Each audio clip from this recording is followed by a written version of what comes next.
டிஎம்கேவை ஒரு கட்சியால வீழ்த்த முடியும் தனிப்பெரும் கட்சியாலன்னா அது அதிமுகவில் தான். அதிமுக இல்லாம எந்த கட்சியாலையும் 2026 திமுக வீழ்த்த முடியும். யாரு வந்தாலும் யாரு போனாலும் எடப்பாடி 26 முதலமைச்சர் தவிர்க்கவே முடியாது. எங்க வேணா எழுதி வச்சுங்க. அடுத்து ஏடிஎம்கே ஆட்சின்றது யாருக்கும் சண்டை இல்லை. அந்த சந்தேகம் இல்லை. ஒரு பக்கம் திமுக ஒரு மாபெரும் கட்சி, பெரிய கூட்டணி, இன்னொரு பக்கம் மோடி, ரெண்டையும் எதிர்த்து தனியா போறதுன்றது ஒரு பெரிய தைரியம் தான். அரசியல் தைரியம் அதுக்கு வேணும். அது எடப்பாடி கிட்ட இருக்குது. இதே நிலைப்பாட்டில் அவர் இருந்தால் கண்டிப்பாக 26 அவர் வெற்றி பெறுவார்.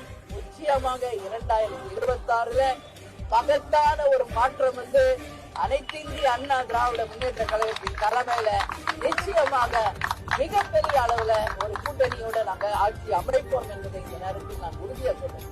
எந்த கூட்டணி வந்தாலும் சரி, யார் வழியிலும் சரி, எடப்பாடி ஜெயிக்கிறார். 2026 திமுக அதிமுக தான் போட்டி.